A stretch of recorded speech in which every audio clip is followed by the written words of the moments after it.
Hi, Ratang, how are you?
Welcome, Ratang.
Hello, Kate and Ratang. Hello. How are you guys doing? Good. Thanks for joining us a little earlier. That's great. I like to be early. These links sometimes never work. That is so true. That is lesson learned right there, eh? Where you joining us from? The United Kingdom, but I'm actually Australian, but living in the UK. Oh, interesting. Okay, great stuff. Where in the UK are you? Edinburgh. Edinburgh. Okay, perfect. That's great stuff. My kids are in Leicestershire. Oh, lovely. Very nice. Yeah. Market Harborough area. It's a bit cold this time of year, though. It is. They cannot wait to come back home. Yeah. Yes. For the first time, yes. It's the way it Great works. stuff, right? Great stuff, yeah. And Lovely. Ratang, you've not said a word. Hi, Ratang. Okay, I'm sure Ratang is making Everybody's himself some audio coffee. muted. Yeah. Great stuff.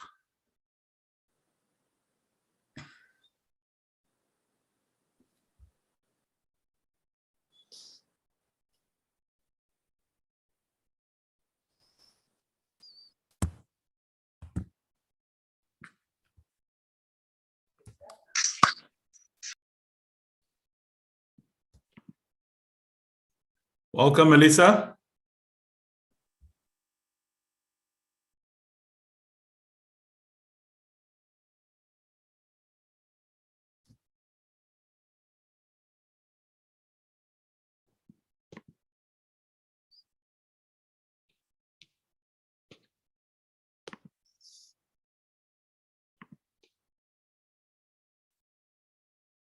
Okay, just check who else has just joined us. Hi, Nisa and Melissa.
Welcome, guys. Thank you so much for joining us, Lizette.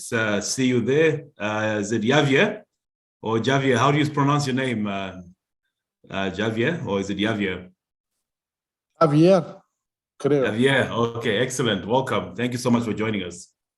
We will be starting very shortly. It would be great in the chat if you can let us know where you're joining us from.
Welcome, Mohammed. Thanks for joining us.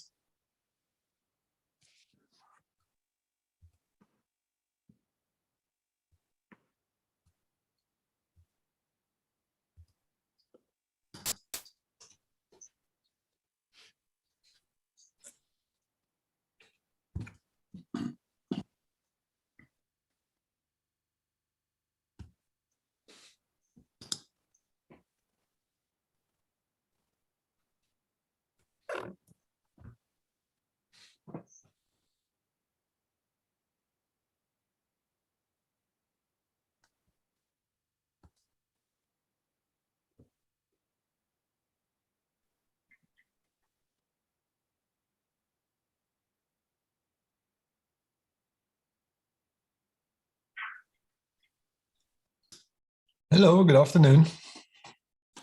Good afternoon, Pascal. How are you? Hey, Marlon. I'm fine. How are you? Very well, thank you. Where are you joining us from? I'm joining you from Belgium. Belgium. Excellent, Yeah. man. And which part of Belgium? I live in Leuven. Leuven. which Okay, is, excellent. Excellent. No, It's thank the you so much for hometown, joining. the hometown of Stella Artois, our most famous beer. There you go. Oh, that is, yes. I won't mention the first one, my first preference, but that is quite a close one. You know, we love Stella. Okay. There you go. Any Yeah. beer with a first name and a surname is quite dangerous, eh? Yeah, there you go. Yeah. Great stuff. No, looking forward to this session. I will be starting soon, probably after about 5 minutes, because I think a lot of people are still transitioning to the meeting. Yeah. Great stuff. Okay. No, I think it would be great to see all your faces, eh? Wouldn't that be a good idea, eh? I would vote for that because Are I don't you like. the only brave one there? Are you the only extrovert there on the platform, eh, Pascal? Yeah, I'm running lots of trainings online, and I hate it when I'm speaking to a screen. So I like to. Oh, see is it? people. Yeah. You've just had too much of these COVID scenarios, eh? So you're a people person, I take it. Oh, Yeah. great. That's great stuff. Great. So everyone else, please, you can follow Pascal's lead. If you'd like to show your face, really be great as well. So what's your role, Pascal? What do you do in Belgium? Sorry, I know you're eating. Sorry, apologize. I was enjoying the other Belgian thing, chocolate. That's it. Yeah. Oh, is it? Yeah. Nice. That is Pascal just showing off right there, eh? There you go. Beer and chocolate. Well, basically, I'm a training consultant in project and change management. Yeah. Oh, beautiful. Oh, that is stunning. That is stunning. Welcome. I see Tony Evans and Patricia. You're not? Welcome, and Ramana. I don't know if you want to do anything together. Hi, Marlon. I'm going to go swimming at 1 p.m. because I need to get out of my rut. Okay, All right. We're gonna. Yeah, we've had a few awkward moments with the unmute buttons. Why not? What were you going to say? All right.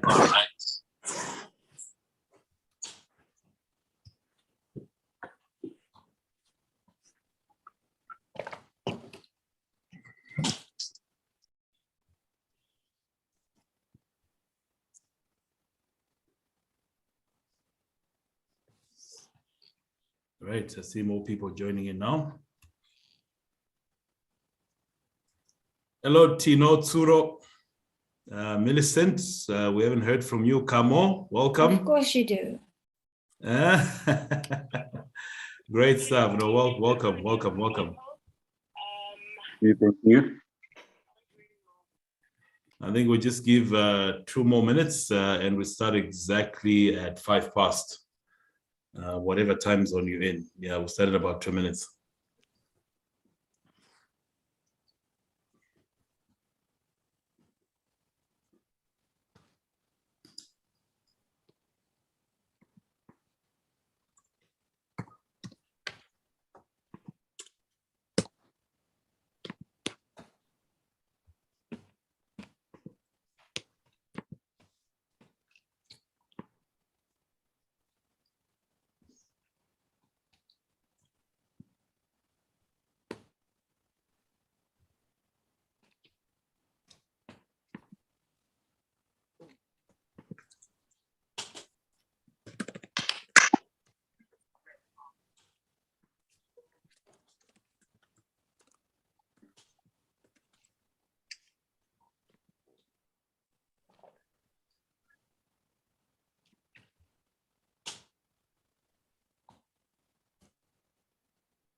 Welcome, Daphne.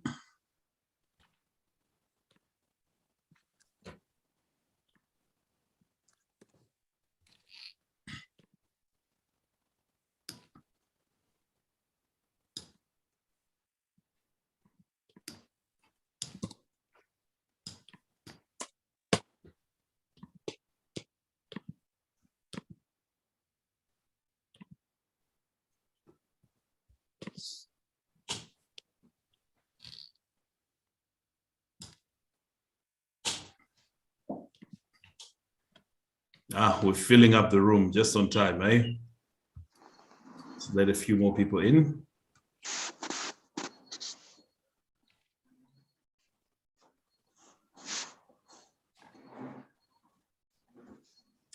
Okay, guys, welcome. For those of you who just joined, thank you so much. And if you can, maybe in the chat, just let us know where you're joining us from. I think just your role as well, would really appreciate that. I think, one of the advantages of having, such a forum is that, will also provides an opportunity for us to know each other as well, besides my presentation to you. But we also like to provide an opportunity for you to kind of get to know each other as well. All right. Okay, so so welcome. The topic at hand is the leader's role in change management. Allow me to I want to follow up. If you can.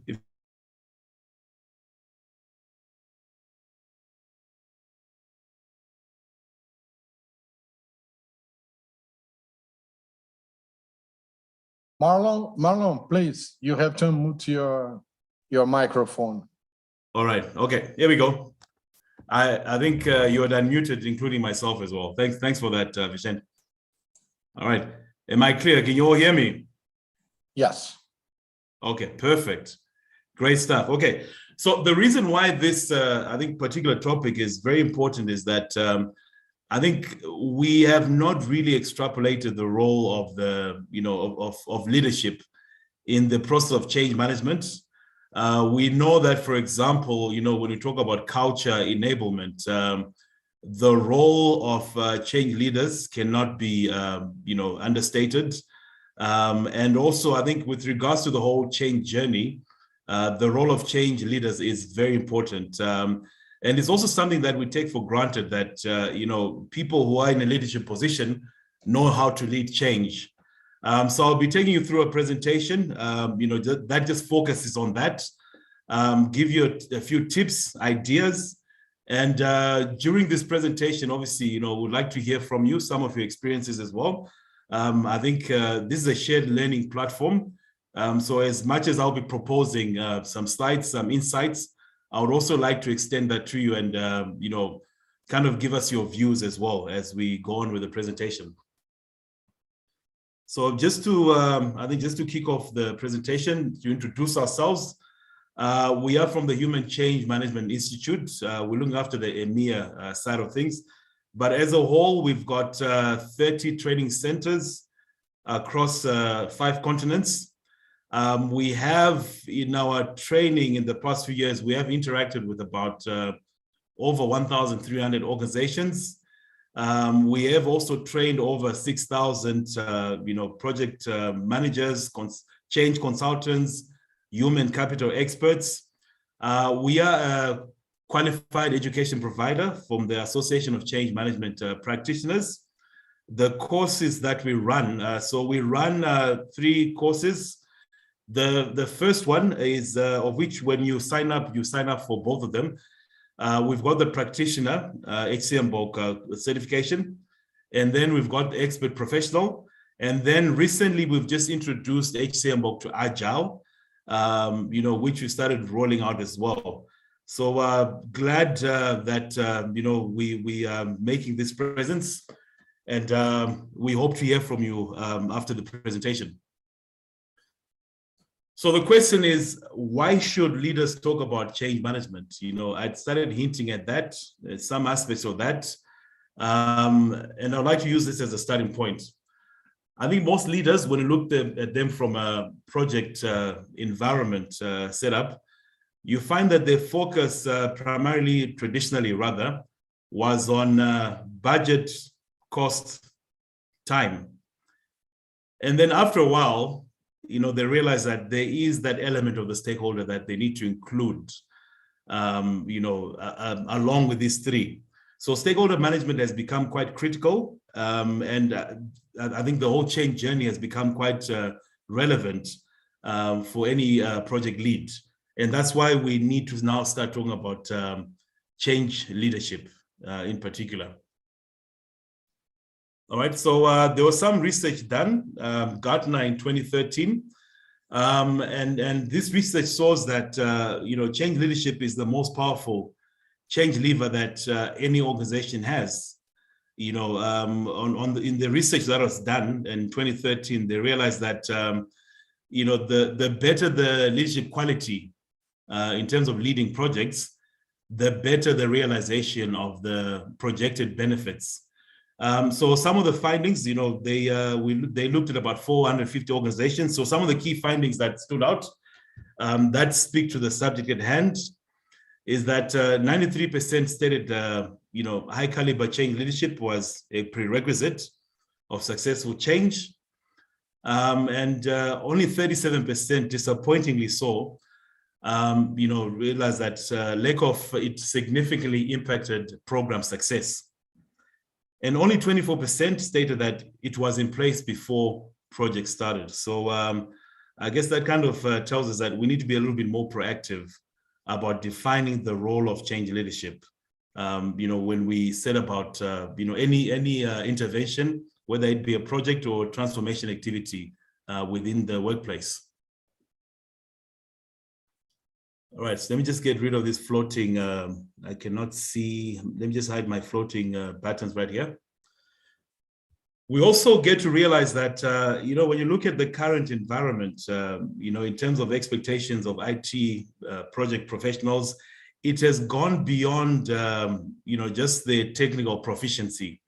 And in the EY study done in 2014, we actually realized that one of the other key elements that has come about in terms of requirements is that project leaders need to be an effective partner in leading change management projects.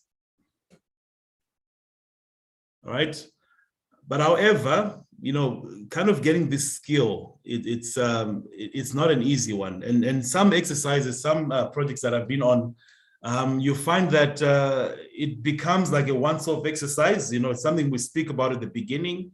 Or in some cases, extreme cases, we take it for granted that leaders know what to do. But I would like to point out that, with this slide that, embarking on developing that change leadership skill, it's actually quite a challenging journey. This diagram shows you, I think, the sort of self-introspection that a change leader needs to go through. They kind of, start off from the beginning, understand why the change needs to happen. They need to build that enthusiasm in terms of the skills, so as they learn the skills in terms of change leadership capability, they need to be invested in it. So enthusiasm is part and parcel of it as well. And they need to have understand the compelling connection between that competency and what needs to be achieved, within the project or the workplace. All right. And then also, I think our role when we are, if we are, playing the role of change consultants, would be to facilitate the learning, provide honest feedback around that, be honest about that particular feedback and continue with that particular journey. But it's not a once-off exercise. There needs to be that emotional investment, I think, on the part of the leaders to undertake change leadership. And we also realized through some research, I'm going to present some additional research for you as well, just to, I think, elaborate the points that there is the need now more than ever for change leadership. All right, so we realize that if you integrate change management with project management, that's when you can achieve the best results. There was a survey done by PMI in the edition of the Pulse of the Profession in 2014. And these were some of the key findings. They found that, with best integration with change leadership skills, they found that projects were on budget 63% of the time with it, and without it, a disappointing 36% of meeting the projected budgets. And then in terms of meeting timelines, being on time, with change leadership skills, with the integration of change management into the project management PMO, you find that timelines were met 64% of the time, and only a disappointing 34% of the time without it. In terms of the stated goals or the mandate of the initiatives or projects, with integration happening between change management and the PMO, you find that the project would meet the stated mandates and objectives and goals 65% of the time, and only 31% of the time if we didn't have the integration and also the change leadership skills to go along with that. All right, so we realize that therefore that the integration between PM and change management is a competitive advantage, and that's why we're talking about this. That's why we decided that this will be the topic that we end the year with. And also, I think if this is made part and parcel of the organizational culture, something that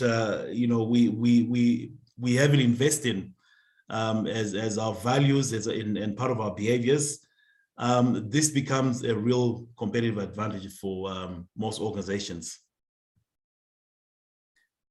All right, so the history of PMBOK, Project Management Body of Knowledge, it brings us here. So in their edition, in the PMO guide, you will find that the principles I have there highlighted speak to change management, change leadership.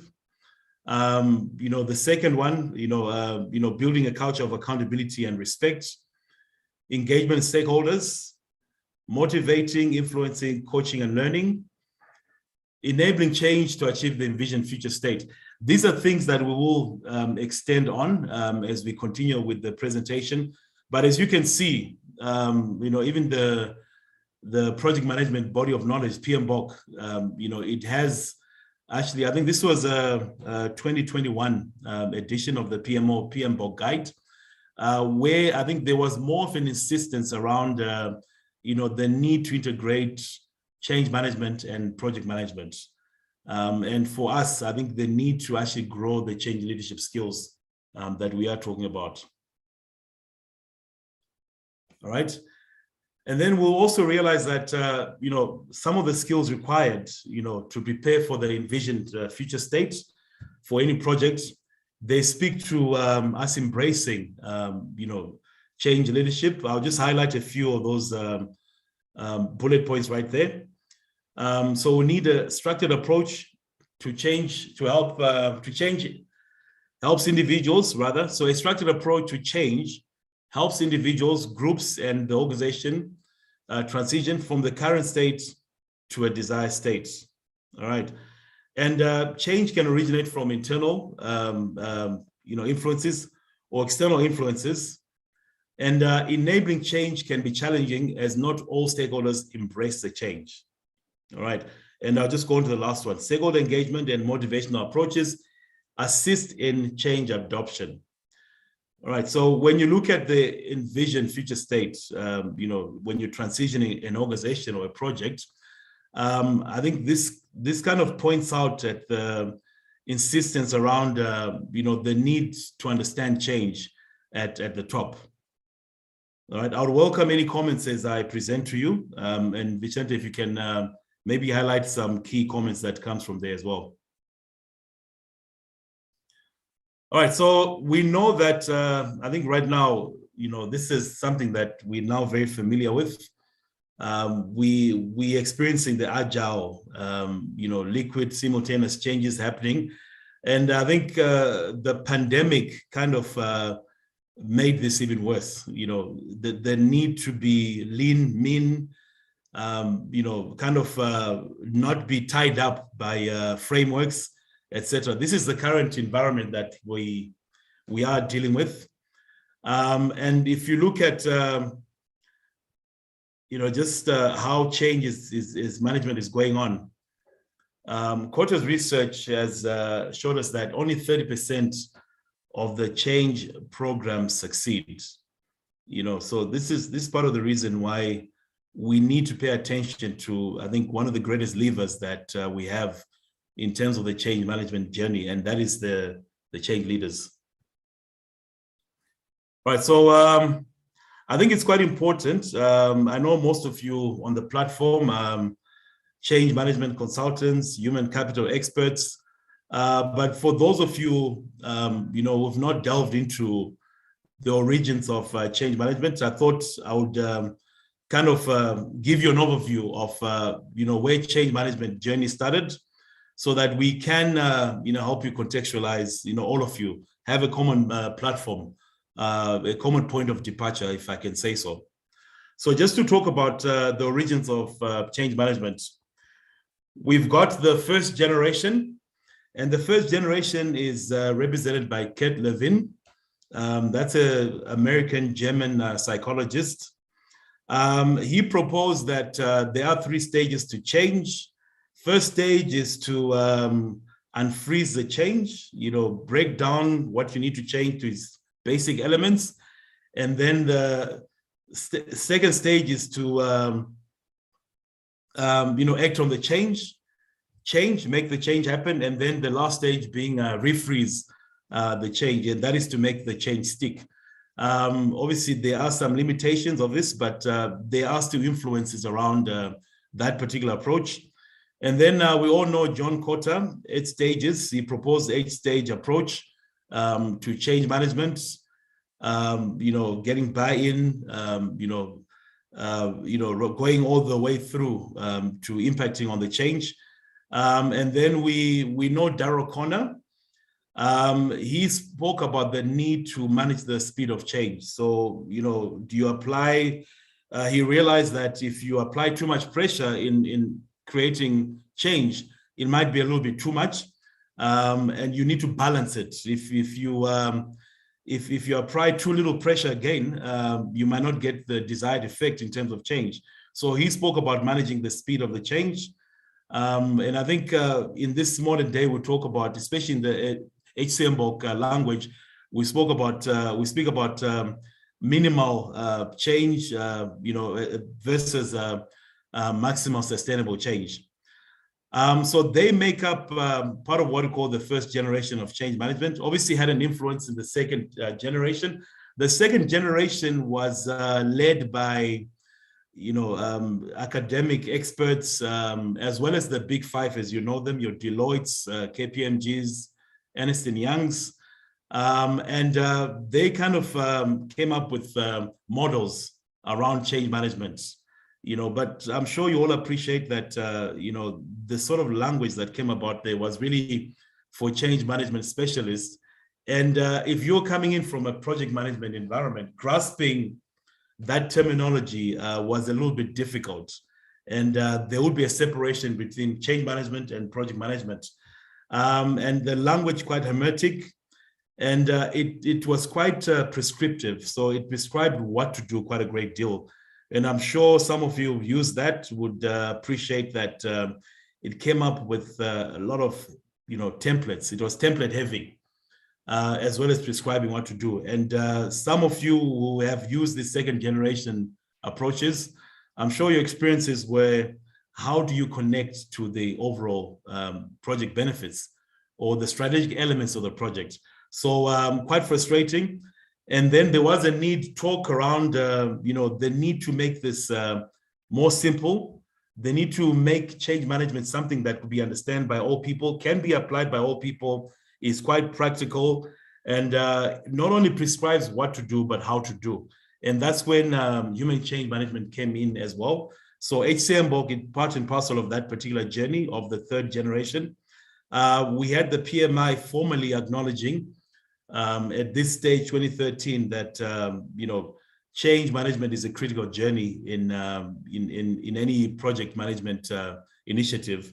And then 2021, I think they came out more boldly this year, stating that requirement for change on projects. So that's just a little bit of history.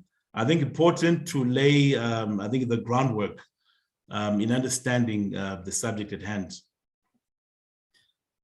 So we all know the classic definition of change management, and I'm sure some of you have seen change management being reduced to people running around just doing communication, dressed up in all sorts of weird costumes, giving away sweets, especially around this time. It doesn't really help us. So the classic definition that would apply in that situation, that change is the discipline that supports people in organizations, changing from the current state to the future state. I'm sure you look at that, quite simplistic, still does not speak to the strategy components. The more current objective of change management, the third generation that I spoke about, is that we do change to plan, apply, measure, and monitor human factor in a change project, increasing the chances of achieving or exceeding the expected results. All right. So this is, I think, from this definition of the objective that I just spoken about, you can see that there is more of a connection to the project benefits and more adding value and more integration to the project instead of just the simplistic classical definition that we saw earlier on. All right, and we all know this. Whenever we have organizational changes, they are as a result of human changes. There are people around that, behind that. And therefore, I need to understand the people factor around organizational changes. All right. So change management, I'm sure the point is probably coming home right now. It's a discipline for any leader. We all know that no one has got the power to force the other to change. There are certain ways that we go about applying change leadership techniques, and I will speak about that in the next few slides. All right. So in this, just carrying on with the previous slide, that nobody has got the power to force the other one to change. We all have a responsibility to support others in the change process. And this requires, a certain knowledge and sensitivity as well. So we'll speak about empathy, but the knowledge is what we are going to share. But before we do that, I'd like to just to hear from you, just to try to understand, in your opinion, before we start breaking this down a little bit more, what you think are the essential behaviors of a successful change leader. All right. I've got in the chat as well, the link to the Mentimeter, or you can simply take a picture of the QR code, and I'd like to hear from you. I'll give you just a few, maybe about a few seconds, just to do that. Okay, so if you can scan that, then I'll stop sharing and I'll share the results. I'd like to hear from you. Just in your opinion, what do you think are the essential behaviors of a successful change manager, of a change leader, rather?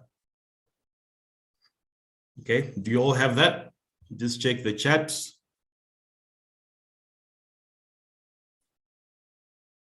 All right, okay, so I see the link to the Mentimeter. If we can put it up there. Let me just find the link again and I'll put it up there again, all right?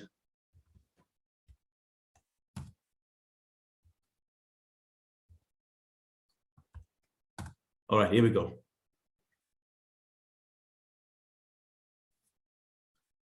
That's in your chat, and you can also take a picture of the QR code.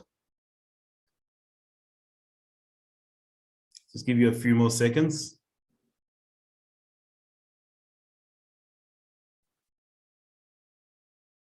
Okay, do you all have that? Can I stop sharing?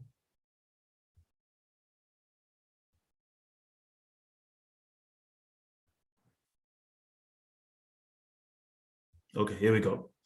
I'll stop sharing and then I'll move to the screen with your results. Thanks. Thanks for that.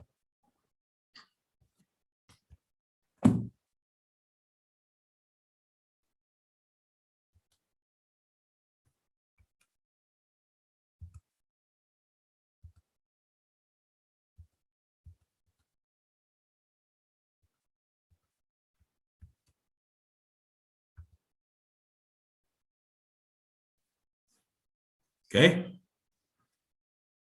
Understands the stages needed. Okay. Empathy coming up. Articulating clear vision, walking the talk, very, very important. Good listener, yeah. Honesty, integrity, and empathy. That cannot be understated. That is very important, yeah.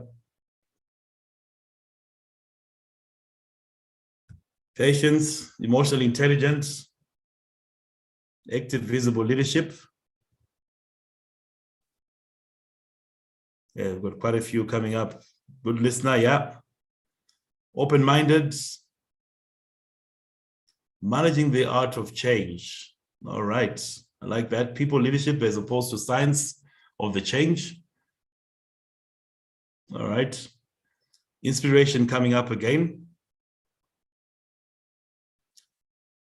Does not presume. Okay, that is something that we're going to talk about. Communicator, sensitivity. I think that's the second time that is coming.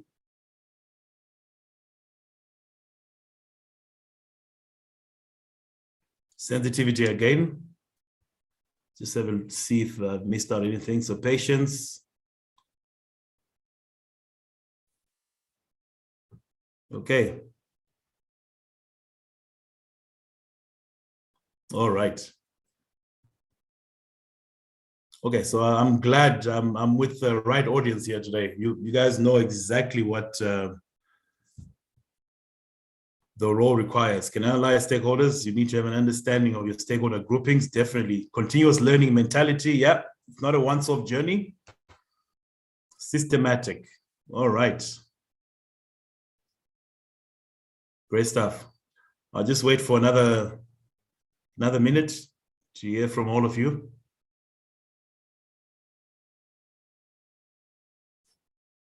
Okay.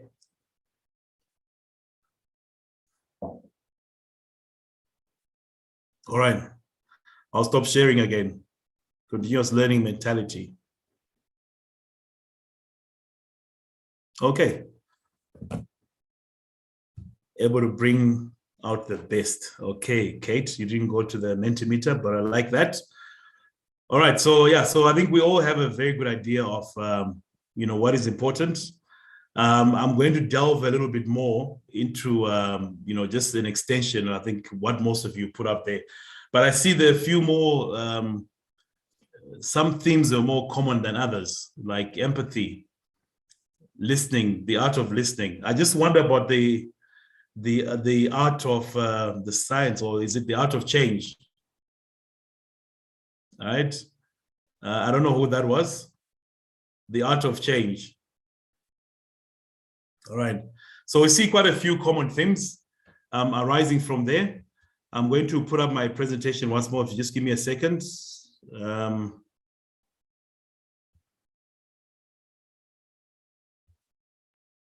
Just give me a second. All right, so let's get here. Great stuff. Can you all see that? Okay, so I'm going to talk to you about best practice regarding change management. And we'll try to put up all the pieces. I think it will make logical sense. I think some of the what you put up there was very precise. And, if I can come up with maybe the 5 common ones that we're coming through. It's empathy.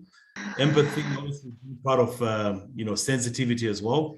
The ability to bring out kind of inspire, lead, as well as the art of listening as well. We normally communicate, but realize that listening is part and parcel of the art. And I think most importantly, the recognition that it's not a one-off exercise playing this role. You need to be persistent, you need to be resilient, and it needs to be a continuous process. Someone's talk about being systematic. All right, thank you so much for all your contribution. I will continue with the rest of the presentation. Got quite a few slides to go through. So change management best practice. If you look at the strategic change management, which I'll take you through, there are some elements that are very important that has come to the fore. When we integrate project and change management, remember early on I spoke to you about the budgeting, the timelines, project scope. That's more or less on the left-hand side, right? That's your analytical, logical, your facts and data. And then we have the people side of things. So this is the relational, the emotional, the right brain, the intuitive, the interpersonal, the sentiment. All right.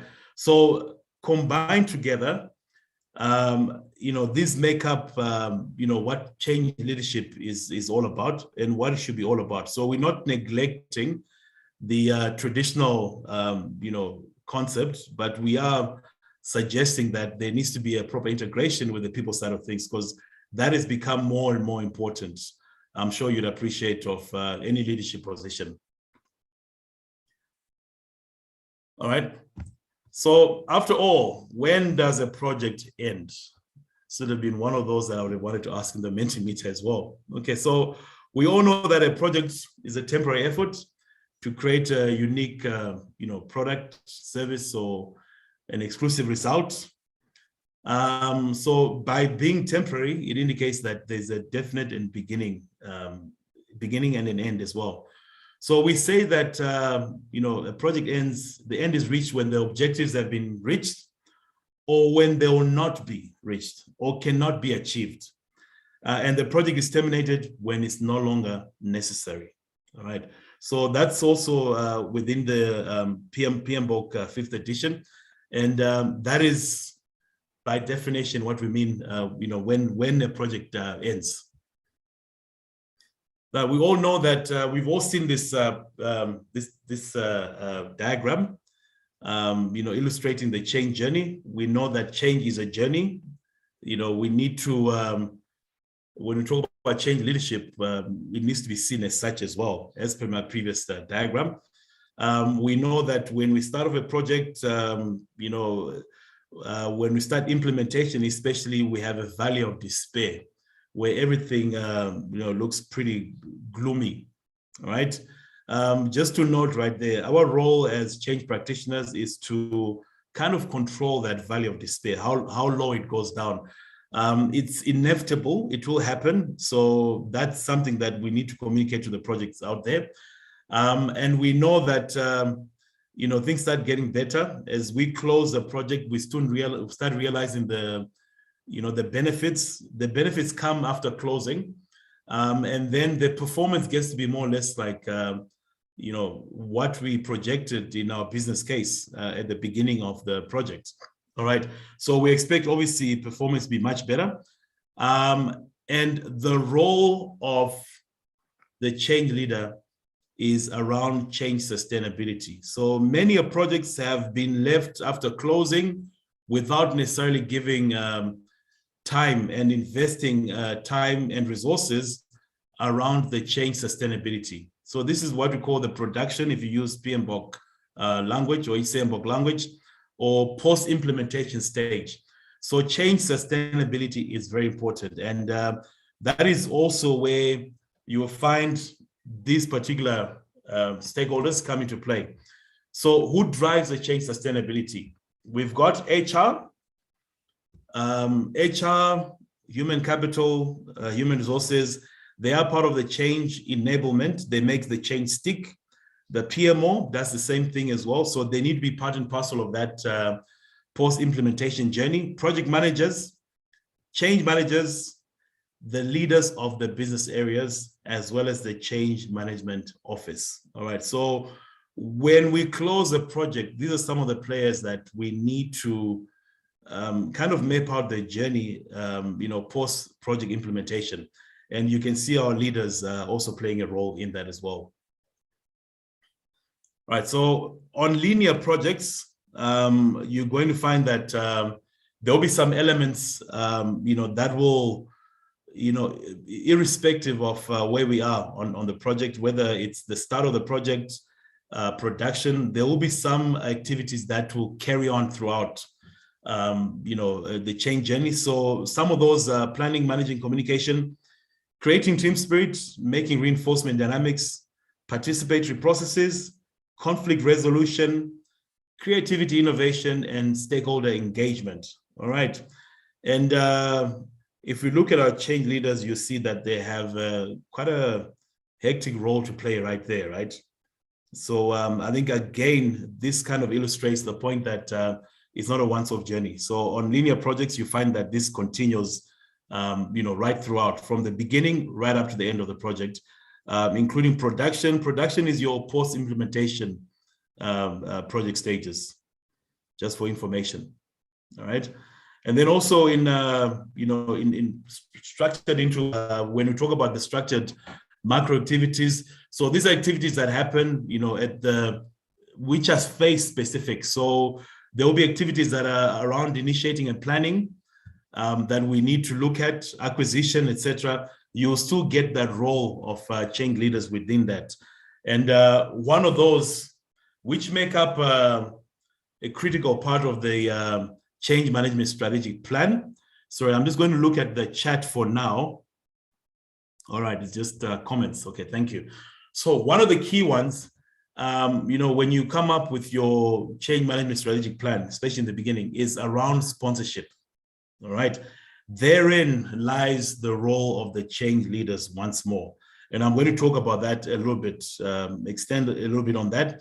So sponsorship, you will get some change leaders who are going to play the role of sponsors, or in some instances, co-sponsors. So I think it's quite important to talk about, just sponsorship, in terms of what this involves from a change leadership perspective. All right, so when we in that stage where we define and prepare the sponsor for the project, we need to look at a sponsor that is availability and commitment. There've been some projects where you find that, a sponsor has got illusions about their role. And sometimes I think maybe it's about signing off, chasing people with a stick, but they do have a very active role to play. And if you are a change consultant, change practitioner, human capital project manager, your role is to kind of make sure that, when there's a selection of a sponsor, you have actually someone who has the time and commitment to carry out the sponsorship activities. I spoke about this earlier on. We assume that people are born ready to do leadership. So, they will have these fancy titles, fancy degrees, masters, qualifications to their names. But when it comes to sponsoring a project, they're not born ready. And I think a recommended starting point is that you will need to prepare them, all right, for that particular role. So you need to act as a mentor, in your particular role as a change practitioner. You need to kind of understand the vision, what the goals, what they see the goals of the initiative as being, their expectations, and then the impacts foreseen. So here we talk about the interpretation of the organizational impacts for that initial project. So that is the starting point in terms of uncovering and mentoring them and developing their skills in terms of sponsorship. Very important. Okay. There are also alternative sponsorship structures where other leaders would come into place. So for bigger projects, especially for multi-geographical projects, you will find that there will be need to have alternative sponsorship structures. So you will have obviously the formal sponsor, the coordinator. In some instances, in most instances, you find that someone is actually appointed as a coordinator of the sponsoring committee, and then you will have the sponsoring committee. All right. In those cases, again, people are not born ready for these roles. You will need to play a facilitation role, understand, their interpretation of what needs to happen, the end result, how they see the end result of the project, and you play that mentorship role with these levels as well, or sponsorship. A big no-no on projects, and I'm sure some of you have seen the negative results around this. Avoid having more than one sponsor. That is the most dangerous thing you can ever do, right? Two sponsors, they're going to have different ways of interpreting the vision, and they'll have different ways in terms of doing things as well. So it could lead to a lot of disaster. So avoid having more than one sponsor. They will have a good end in mind, but the way of getting there is going to be very different. And especially if you talk about vision alignment, usually you find that where there are there's more than one sponsor, there's a misalignment in terms of understanding the overall vision. All right, that's another picture that just speaks about the same thing. They will have two different ways of interpreting the same thing, all right? And it will sound right, as this picture actually shows you right there, all right? All right, so just carrying on with, defining, preparing the sponsor. We spoke about ensuring commitment, preparing them to act as a sponsor on the project as well. How often they will communicate, how they will help rally the troops around the project mandate. That's the rest of the stuff impacted. I spoke about them identifying preliminary impacts as well. We need to have the interpretation of what they perceive those to be, quite important. And then make sure that the sponsor is willing to face the challenges and able to carry out what is required on the project.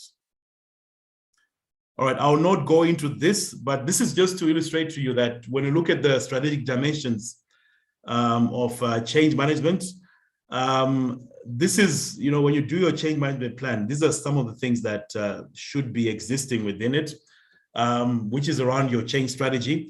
You will see, I'll not go into any detail right here, but you're going to see if you go around that most of these speak about, the role for the involvement of change leaders. All right, so if you talk about quick wins, purpose, goals, matrices, roles, responsibility, race metrics, comms, etc. All these change leadership is involved in.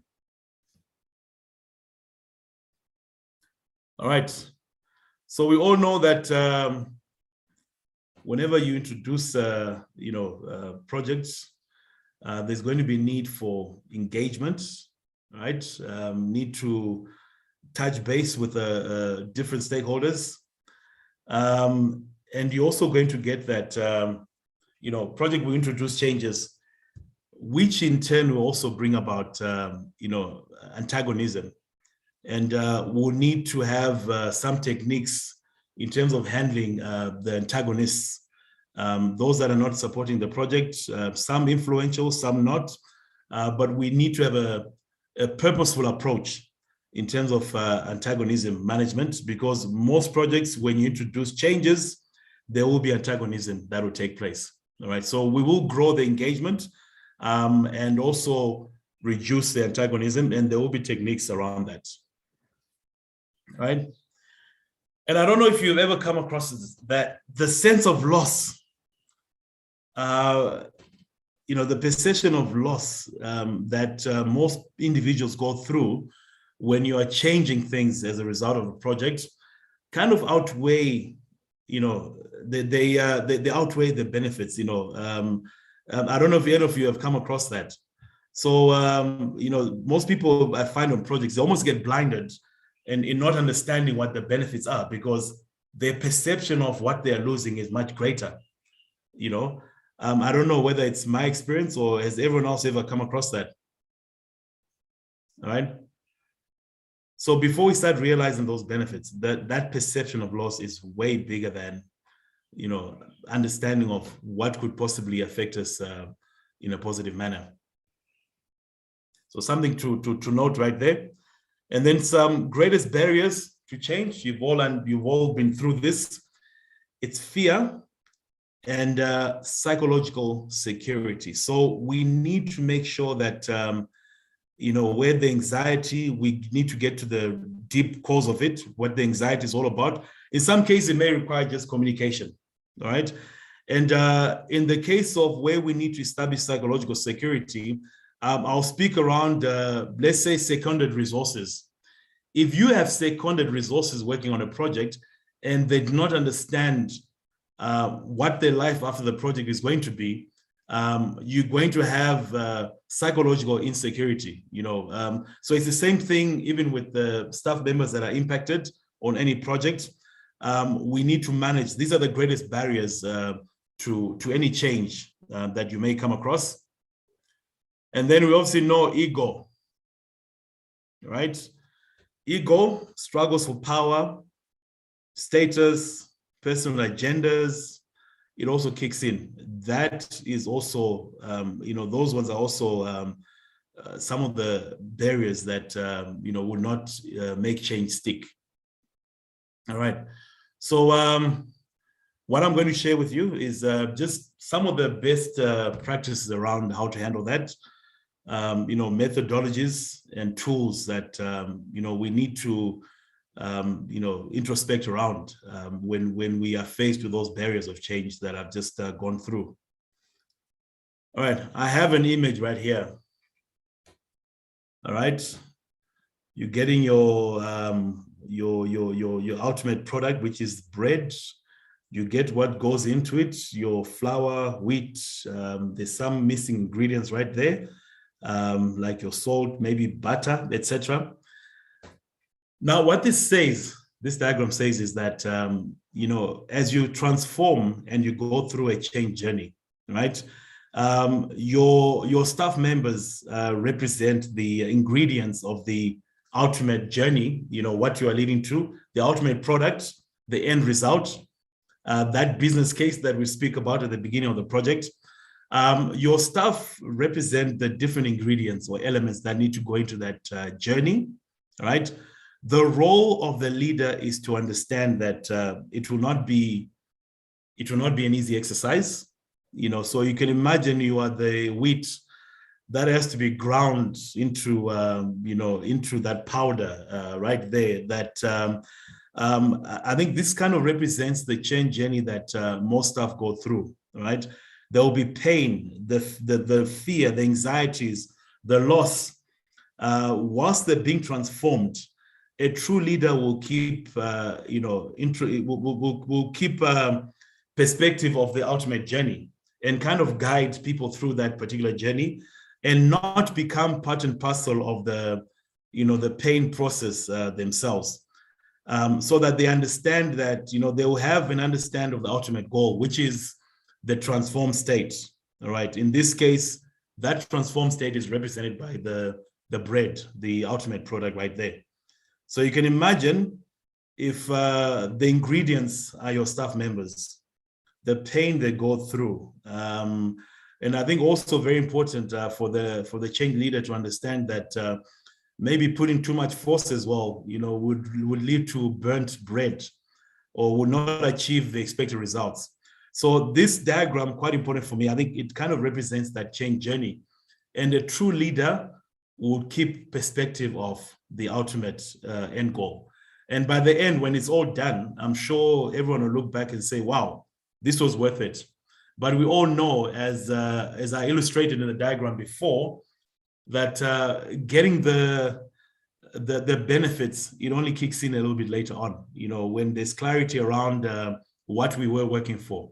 So very important. And I think this diagram really illustrates what is required of a true change leader. Traditionally, we've had leaders, just focusing on the management aspect. right?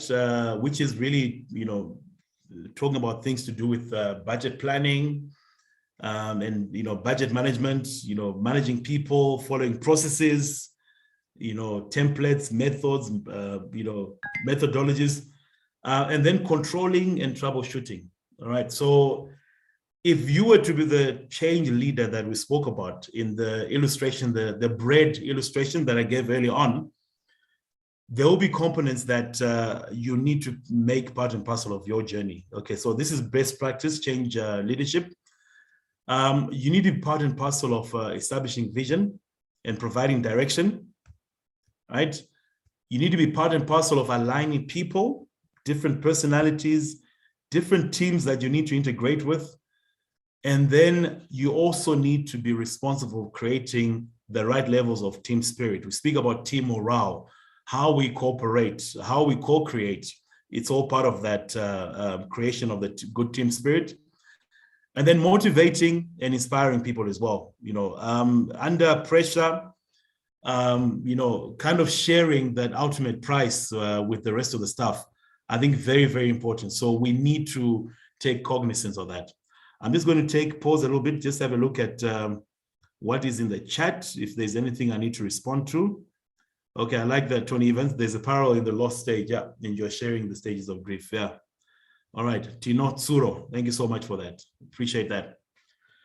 All right, so these are the other elements, as opposed to just the traditional management elements, the other elements that make up part and parcel of the change leadership journey.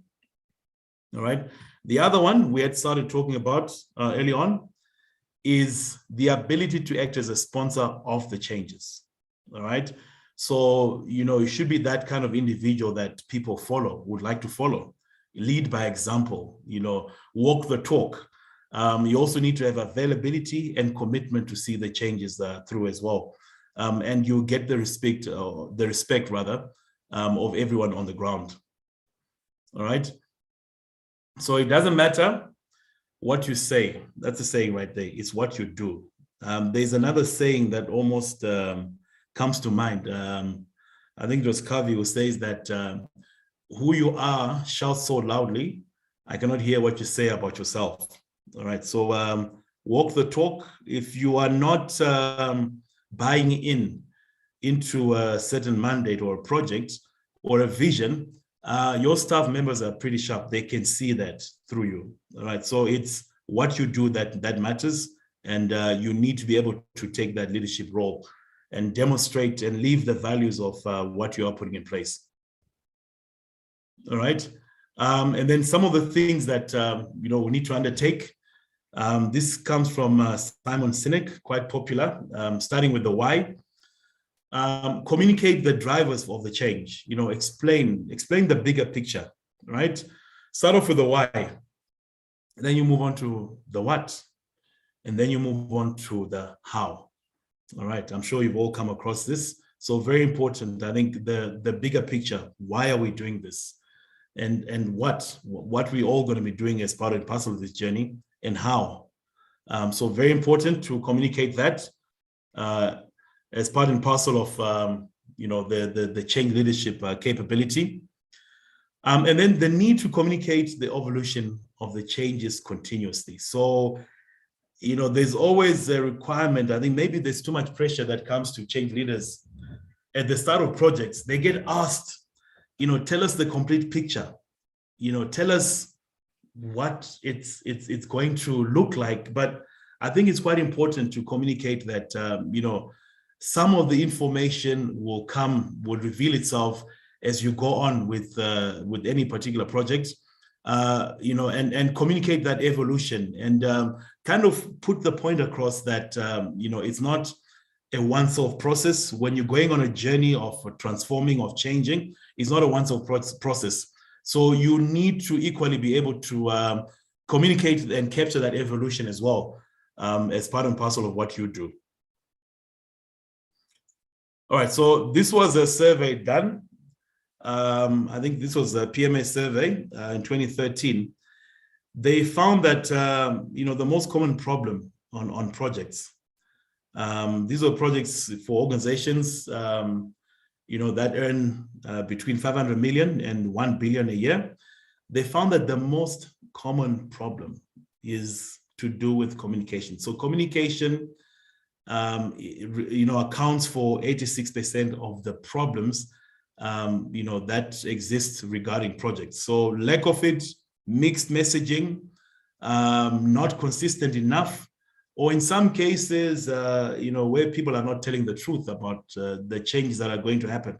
So all those elements of communication, very important. We need to take note of that.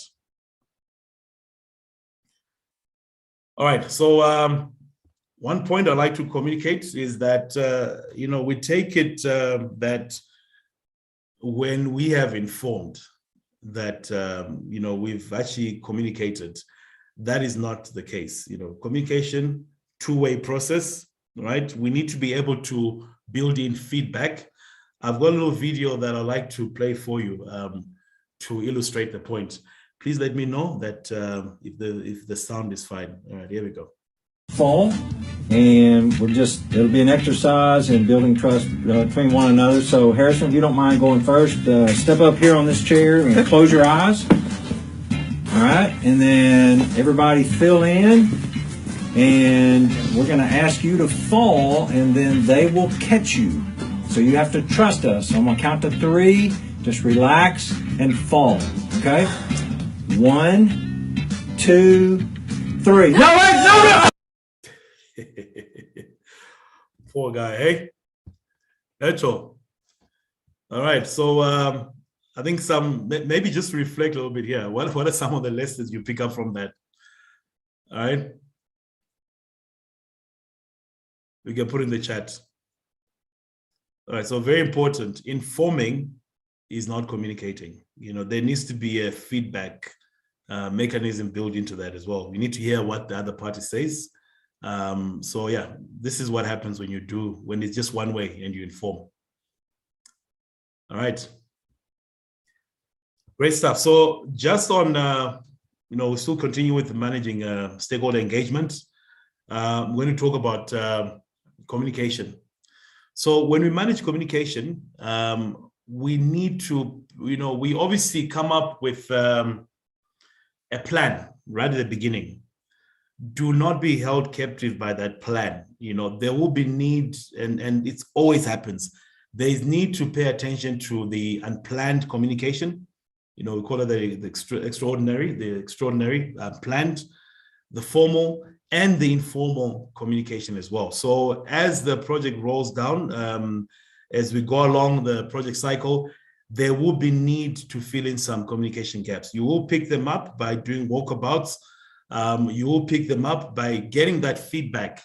If you have built the feedback mechanism to get an understanding of where people are, like your change champions or your change network, you will realize that there will be need for targeted and specific messages as you go along the change journey. All right. So important point, do not be held hostage by your communication plan. We need to accommodate that. It's amazing when I'm on projects, how the initial communication plan looks quite different, about a few months, in some cases, a few weeks later on, because you would have built up that feedback mechanism to understand the type, the messaging, the scripting, and the exact things that you need to communicate to the impacted people, especially. All right, so not just communicating, we spoke about informing. Listening is also a great part of it. The more we understand, one of the things that we insist on when we go around projects is actually to kind of reach out, do walkabouts. You cannot be an effective change practitioner if you are, behind a desk. Even with the COVID period as well, with the challenges, there is a way of actually reaching out to a whole lot more people, and that increases your listening capability. Right, and when you do listen, you will know what to communicate as well. So listening is part and parcel of communication. And then importantly, silence. Where there is silence, be scared. because silence also communicates. And in most cases, it's not communicating something pleasant. So I think your role as a change practitioner is to kind of surface those issues, especially where the body language and associated silence are not too conducive for a positive project environment. So we need to be aware of this, and where we need to, let's surface some of those issues where silence does prevail. Importantly as well, we need to invest in learning. So learning, increasing skills, is very important as well. And it helps you capacitate, especially the change targets, the people impacted. Very importantly, they will know, they'll feel less anxious about the future if you capacitate them in terms of what they need to do going forward as well. And the same thing as well with change leaders. Your role there is to provide them with the necessary people management skills so that they can walk that change leadership journey. All right. So learning has got two effects on people. All right. So there is the logical aspect, where we end up with mastery in terms of what we need to do. So these are normally like your technical competencies. They speak to this. And then most importantly as well, when you look at the psychological side, you are providing psychological security. So where people have come onto a project, they've been seconded, or where people are in a position that is going to change slightly, they feel less anxiety and they're a little bit more comfortable about the future. So hence the psychological security that we are talking about. So mastery in operation and psychological security, that's the output, what we get, when we provide intentional learning, with regards to the projects. All right. So this learning also includes change management techniques. So we need to raise awareness amongst employees. We need to prepare leaders, and we need to empower, the change managers as well as part of this particular learning. Okay. What we also need to do on any project, very importantly, there's need to, kind of define, the expectations, what is expected of people, the roles, responsibility, who's who in the zoo. We normally draw up a race matrix right there. So very important as well, so that I think when you understand your own positioning with regard to any initiative or any project, you are better prepared to carry it out. So quite important that we kind of clearly define, expectations, what is required of me, of everyone, and the roles and responsibilities along with that journey. All right. So strategy change management, spoke about this early on, the need for empathy. Sorry, just hold on for me a little bit. So we need to take an empathic attitude to manage antagonism. So I know human nature kind of points us out to just that almost Pavlovian classic reaction where we also get angry if someone is antagonizing the project, or they really are at odds with what we're doing.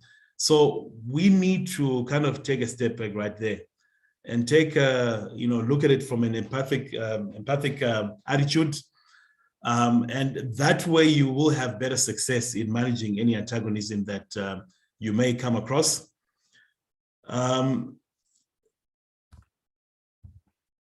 So the whole reason for this is that people are going to see this, and experience the changes in a different way. So main point right there, where there's antagonism, step back, kind of deal with it from a humanistic point of view, be empathic, and you will, I think you'll bring along more people to that particular journey in a positive way, more than you would if you do not take that particular role, or that attitude rather. So empathy, yeah, very essential competency for change leaders, right? I do have research to back it up with my next diagram. This is a more recent study done by the PMI, again in the pulse of the profession. They kind of, I think they kind of brought out the power of having empathy. And they said that, if you take empathy, 91% of US CEOs believe that this skill is directly related to a company's financial performance. 91% of the CEOs surveyed in this particular case. So very important, part and parcel, a key element of change leadership competency. I'm just again going to look at some of the chats. Would you please endeavor to send the recorded videos of this teaching? Yes, we will be doing so. Thank you so much for that. All right, I will proceed. All right, so when you deal with antagonism, very important. When you do have, that one-on-one approach, kind of by all means, try to surface the root cause of that antagonism. You might find in some cases, and you'll be very surprised, in some cases, maybe it's just information that needs to be shared. And also, you're going to come up with some logical explanations, and sometimes even illogical explanations. My advice is deal with the logical. They need to be backed up by data. If someone is saying that, I have this particular issue and, here's where I'm coming from. And they're going to be psychological aspects, where it gets a bit mired. There's no evidence to back up that positioning. The antagonism it's not coming from any rationale. There isn't any rationale to back it up. My advice is that when that does happen, please, as much as possible, deal with logical aspects. All right, because that, you'd waste time and you not get anywhere when you're dealing with the more psychological reasons for antagonisms. All right, so some of the techniques to reduce antagonistic behavior. We're going to have low pressure techniques, medium pressure, high pressure techniques, right? I would obviously advise that we start off with high pressure techniques. So these are approaches that, would require support from a proponent stakeholder who was identified as an influencer of a particular antagonist. So you can bring in some people. So if they're in a leadership position, to talk to this particular individual. We all know that in some cases when the message is delivered by someone familiar, that they respect within the team, like their leader, that normally, wins the person around in terms of that antagonistic behavior. Medium pressure may include, the involvement of human resources, or a mentor to strengthen the company's expectation. So if someone is not really understanding, what's really happening, again, if we bring in HR to kind of help us to position that, or another mentor, to kind of help us position that, you will find that, again, your chances of winning that person over are quite high. And then high pressure, not the favorite of mine, but we all know that we cannot win everyone over, right? So where we find that is the case, we apply high pressure techniques. There's several ways of doing this, but in general, these are techniques that should have the support of the project sponsor, steering committee. So it's maybe positioning, taking a hard stance, through the project channels, or in some cases, what we say, eliminating the influence of that particular individual if they continue being a problem. All right, I'm just going to check the comment section. I see a few things coming there as well. All right, thanks Vicente for the videos. All right, let me continue with the presentation. And then this is actually one of my favorites. I've used it before. So one of the techniques that we can use to, to reduce antagonistic actions is what we call induced protagonism. All right. So here, what we do is basically remove people from antagonistic conflict zone and place them in a solution zone. So, for example, I had, in one project that I dealt with, I had, very strong, powerful individuals from the union, and they were proving to be influential antagonists. And one of the suggestions I made is that why don't we make them part of the advisory committee that sits, and provides strategic direction. And by doing so, you found that by virtue of being advisors, they had to support the project. So that was an example of induced protagonism. One other way that I've done it is appointing some antagonists as maybe change agents or change champions. You find that what you have done right there is you've put them into that solution zone. They need to help out of the project. And they'll quickly deal with some of the issues that they had before they play that role effectively. So induced protagonism, I would advise that quite a great deal. All right. And then another way is obviously to develop a relationship of trust and credibility. And you do not do this by sitting in the office. So the more you walk about, the more people see you, the more you are available, there's going to be trust. And when you do communicate, do not give half-baked truths. You tell the truth. Do not compromise on your integrity, so that you also build that credibility, that comes along with, within that relationship of trust. All right. So connect with people, with the people, they need you. Very important. Okay. And then encourage a participatory approach, to decisions.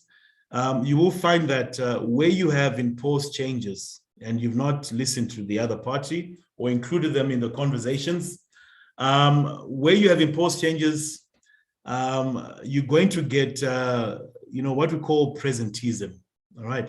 So presentism is when, the body is there, but the mind and soul are not present at all. And I actually find presentism to be more dangerous than absenteeism. At least with absenteeism, you can see that a person is not there, right? So let's avoid that imposed changes. We need to give room for, hearing alternative views, or, some recommendations that come from, from various corners. Once people feel they have their DNA in a change, they're more likely to participate in it and support it, and you get more buy-in. So we encourage the participatory approach, because this takes into account the human factor, team spirit, we're engaging, there's co-creation, and then you also get productivity along with that as a byproduct of that participatory approach. All right, are there any comments in the comment section? Or am I informing, not communicating? All right. Okay. Please do use that. I'll be keeping a lookout for that as well. All right. So some of the virtues of the participatory process are that it's inclusive and expands your engagement.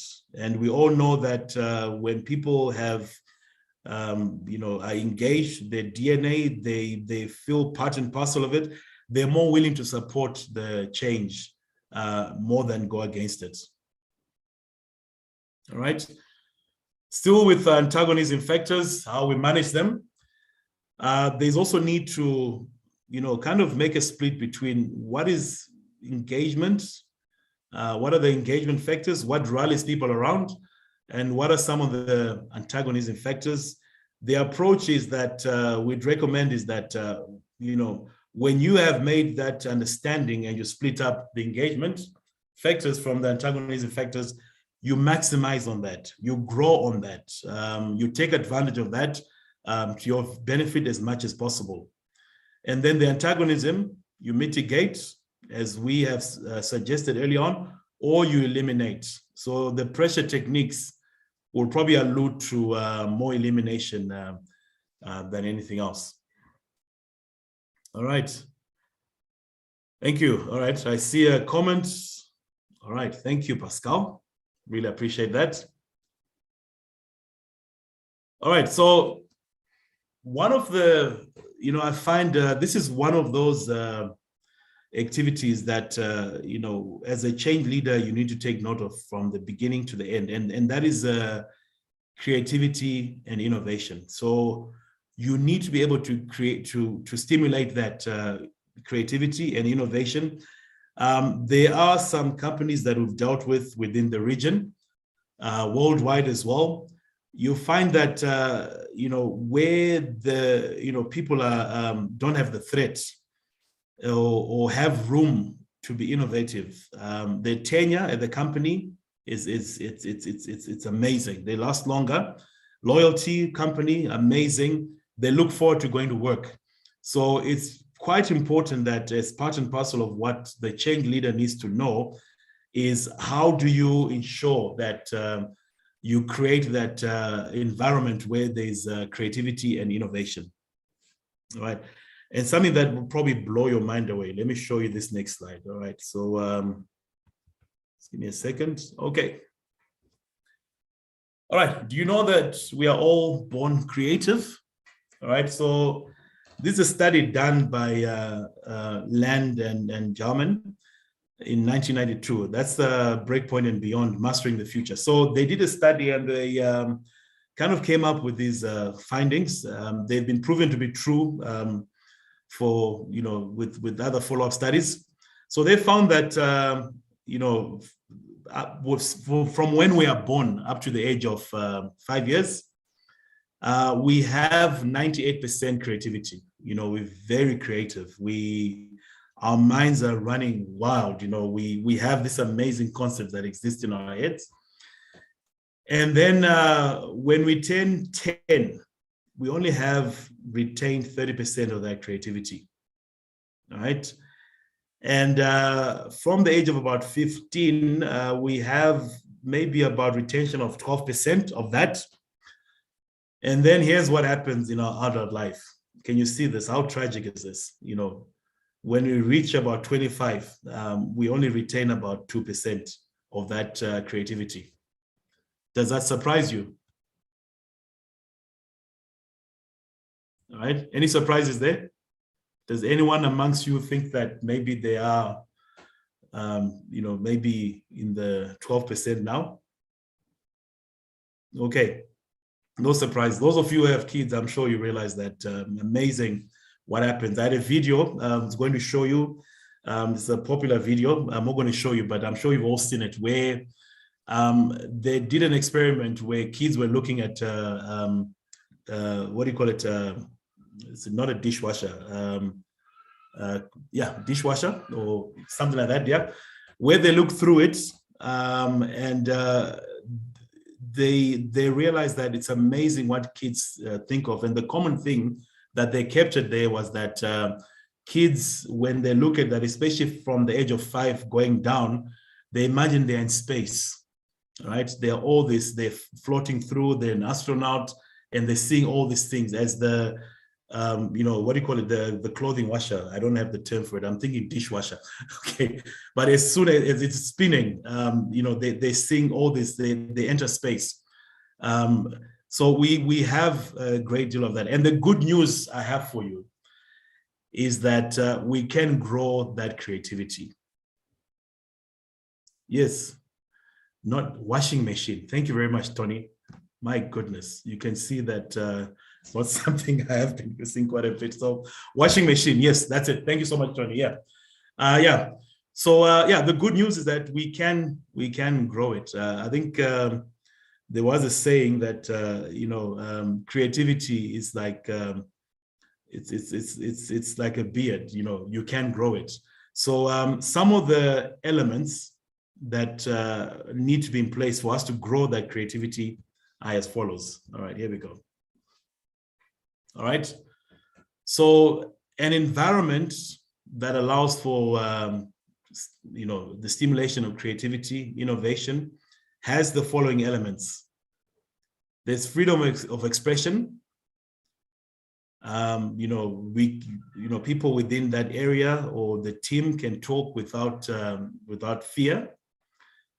There is an inspiring environment. It's not boring. There are all elements. The physical environment looks inspiring. You have boards, maybe, overhead screens showing some inspiring stuff, or it could be humorous. You also need to have the leadership encouraging people to be creative and innovative as well. And then the confidence and openness. So this will not happen in a situation where, you're afraid that your good ideas are going to be trumped on. So if you can be open and confident, that makes a good base for stimulating creativity and innovation. And then playfulness and humor. All right, part and parcel of that, very important, to have a sense of humor. And I guess it kind of gets you away from the threat of failure. If you have an environment of playfulness and humor, it kind of counteracts, that threat of failing. When that does happen, people can laugh about it and we carry on. And then you need to have an environment where you encourage debates and collaboration. And the other element is learning from failures. Very important. We have in South Africa, there's one bank, one financial institution that has done very well. One of the ways that they've created all this is that to encourage all these elements, is that they have said to anyone, not just the developers, they've said that, if anyone comes up with something so creative that it adds, value to the business, there is a standing amount of about, I think something about 5 million rands, which is equivalent to about $300,000. And you find that people are coming in the evening, using their own time to kind of, dabble around. They've created an environment for the developers as well to kind of, encourage this. And that's one of the most creative and innovative banks, I think worldwide, in my view as well. So very important to have all this. Usually it leads to entrepreneurism. But the one element that we all look forward to is the innovation and the application of creativity to generate that competitive edge that I spoke about earlier on. All right, so why talk about change and innovation management? Attachment to paradigms, as we all know, how we should be doing things, is a risk for business evolution. So we need to break that. We need to be more innovative. We need to be creative around the future, because the more we are attached to the old way of doing things, what has shaped us, it's quite a big risk. And we all know that for us to have a competitive advantage, we kind of need to spread this throughout the organizations, and also certainly within the project team as well, so that we do have that competitive advantage and we can ensure success of the projects that we roll out. All right. So so I think one of the things that has been a challenge has been to create transformative organizational culture. That's really focused on transformation. It's something that if I can take a few minutes to speak about this, in my past projects and the current ones, it's something that's seen as a human capital mandate, a once-off type of, it's supposed to unravel by itself. The danger is that I think if you're not intentional about organizational culture, people do not work in a vacuum. So you're going to get behaviors, but those behaviors or values might not be necessarily the ones that you like to see within organizations. So it's something that we need to be very intentional about. It's quite a big risk for companies that are not quite intentional about what they like to see. And one of those attributes, the attributes that need to accompany and, that transformative type of culture, it's that need for creativity and innovation and change management. Great stuff. Any questions? I think I'm doing too well for the few slides that I had for you. All right, my last slide. Okay, so just in summary, talking about change leadership, I think it's very important to note that when we talk about managing change, it's actually to humanize it, right? We're talking about people. It's about thinking about the project from the viewpoint of the people involved in it, to reduce the natural resistances that are going to be part and parcel of it, and to improve the engagement, the engagement that we have from people. All right. So this will be my last few slides. So we are from HCMBOK, like I said to you. We take our knowledge base comes from the 3 books that we have up there. The one speaks to HCMBOK, where we get our HCMBOK training and certification program for the practitioner as well as the expert professional. And then we have on the extreme right, a fairly recent one in the English version, where we speak about HCMBOK to Agile. We realize the need to talk about I think, how to apply change management within the Agile environment specifically. So that deals with that. And we do have a course with that. So thank you so much for listening.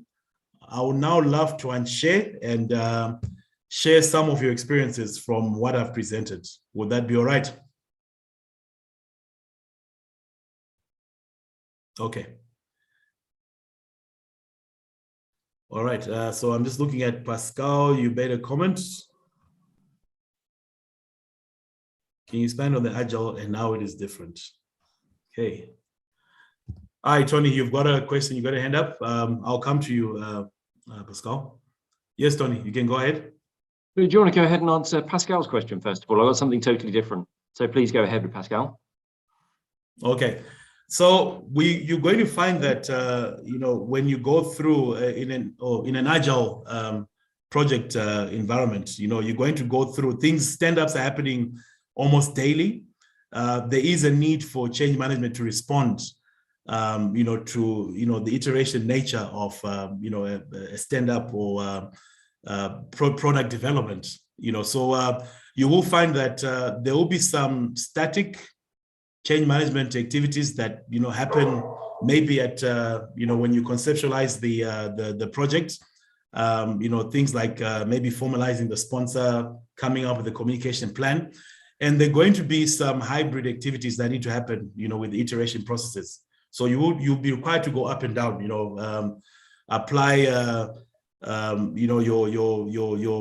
common sense with regards to what's where you are, what hybrid do I use, what is the static, what is the hybrid sort of type of change activities. So this is very different from the linear. And you find that with my experience, a lot of change management practitioners are caught out because we are thinking linear. We are thinking I need to, before I do communication, I need to come up with an impact assessment. And you'll find that it happens a little bit too quickly, with the Agile. And then you also have shared responsibility as well and accountability within an Agile project environment as well. So yeah, so different techniques to even managing stakeholders. All right. I don't know if anyone would like to expand to that. Can I just ask a follow-up question? Sure. Okay, so do you then prescribe or do you think about some iterative approach as well to change management? Yes, so there will be need for, depending on where you are, with regards to your cycle, your sprint cycle. There would be, like I said to you, those standard things that you need to do, like your impact assessment, that is static, it needs to happen from the beginning. And then as you go through to the other levels, you need to apply the different, maybe if you can come in through there, the different, techniques, depending on the iterative nature of where you are on the project. Yeah.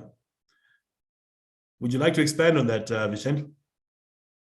Yeah, just remembering that on Agile world, you don't have this sequence of planning everything and develop your strategic change management plan, and so develop all the business blueprint, the conceptual design, when all the expectations are aligned and you can figure out all the organizational impacts. On Agile, the dynamic is a little bit different because we use the planning onion.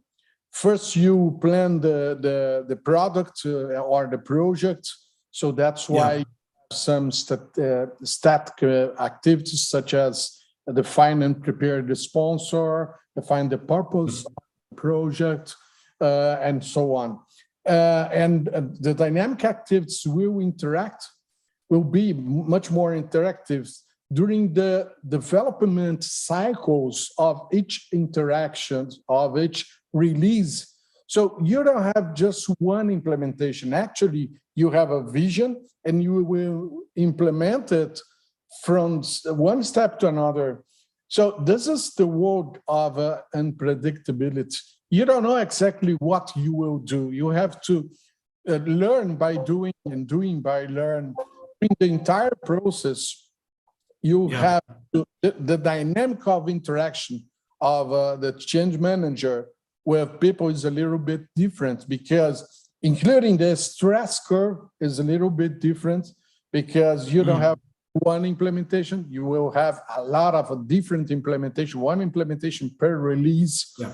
Oh, the saturation, the fatigue of your stakeholders may be different. If you put a lot of pressure, the repeating many releases, putting pressure over the same stakeholders, it can be very stressful. So there are a bunch of different things to think about the human being in the changing process. There is also the need to manage the expectations in a different way, because you don't have the business blueprint with all the definitions.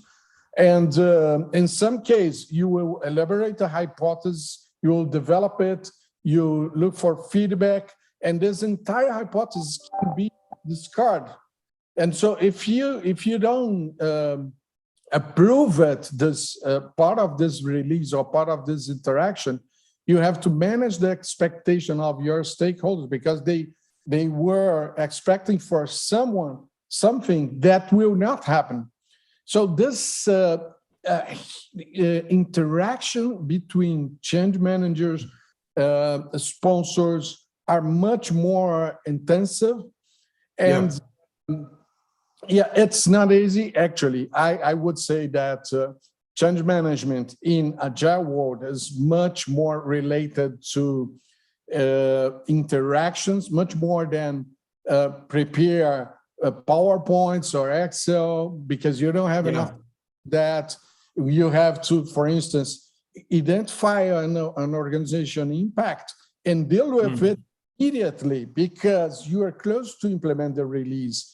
The challenge to manage the trainings is also totally, because for each release you can have another need of training.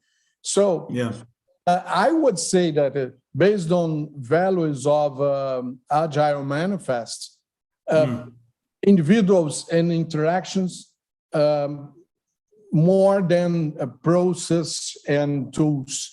And that's interesting, because your role is going to be to keep in touch with people, and face-to-face contacts is going to be much more intensive than in predictive projects.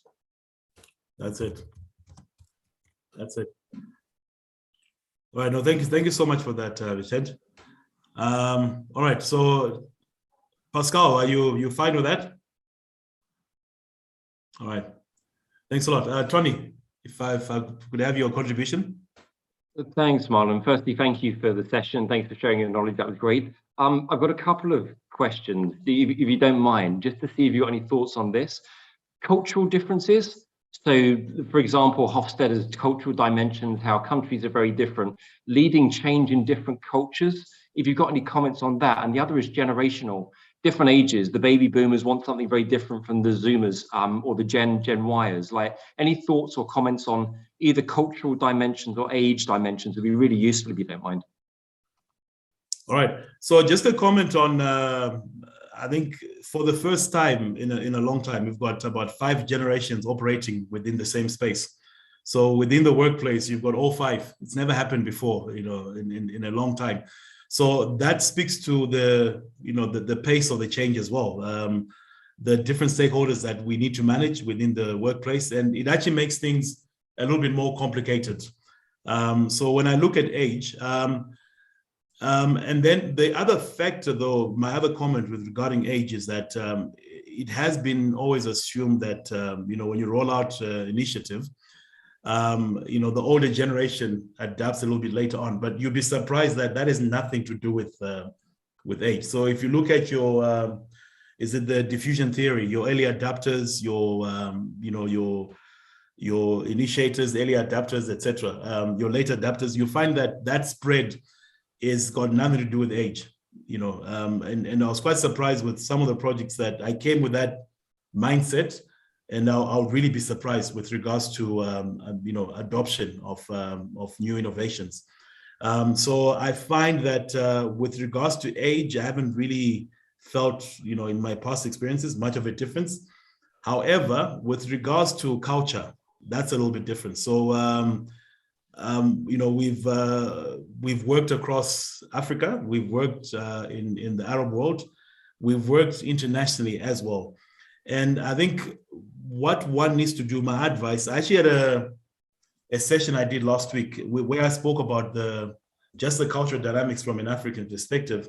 And I think it also extends to, the Arab world, to, different corners of the world, whether you're talking Australasia.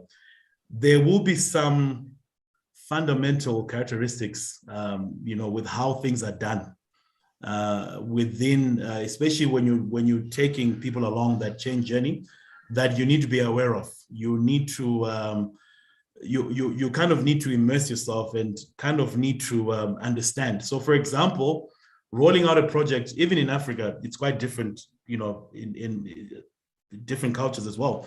So you will find that there's a need to kind of align more with the leadership. Because of the culture, like up north, for example, you'll find that you cannot there's a whole lot of hierarchy built into the project environment. So in terms of your change, you need to refer a little bit more through that hierarchy before you act, so there is that component. And I found that in the Middle East as well, that was more or less the culture. So in the European markets where we've worked, there was participatory kind of engagements that would happen, and that would enable you to roll out projects a little bit quicker. So culture does play a role. Age, for me, not so much. And I looked at some studies that were done as well, because I became quite curious about it, because I always had this preconditioning that the older someone is, or if I'm dealing with a slightly older generation, or in fact, at times you're told on a project, these guys here, particular age group within this department, they're a little bit older. So, be a little bit more tactful, apply, your change management techniques a little bit more carefully. And I'll find that, wait a minute, it's actually the younger generation that I need to give that attention to. And I had a look at some other research done, because I became curious about it. And age doesn't play much of a factor, but culture does, play a big role, more than age for me. All right. And, Marlon, just to add, that's why we have one of the activities that we have to do during the strategic planning of change management is to assess the organizational culture. And it's very important to understand that there are different cultures depending on your country, on your city, but also the same company in different countries can have a little bit different organizational cultures, issues. And That's why for us as change managers, listen to the people is so important, because you will understand better the expectations, the perspective, the discomfort of each one. Because even in an organizational culture, you can have subcultures depending on the department. So there is no one size all. One fits all. One size fits all. Yeah. Actually, you have to be very adaptive for each circumstance, for each interaction with each person in your organization. It's not easy, but that's why our profession is so beautiful. Yeah, and I mean, the one thing that I've also learned when it comes to culture is kind of understand why they do things in a different way. I know sometimes we put off. I remember being on a project in Nigeria. It took me 2 hours. It took me 3 months to get the appointment. I had to wait for 2 hours. And after waiting for 2 hours, the stakeholder I was waiting for is on the phone for the next 30 minutes. Yeah. Can you imagine what anyone's natural reaction would have been? But if you get it, and in terms of understanding, that's how things are done, you will be able to work within the confines of that particular culture. So quite important, I think we immerse ourselves and kind of keep our pulse on, on that particular culture and work within the boundaries of that culture. All right. Great stuff. I see, Tino, you had a comment, you had your hand up and you're making comments. Did you have anything else to say, Tino? You can unmute. Yeah, no, just a question on Agile. So I think there was quite a bit of talk on Agile, which was quite good and useful.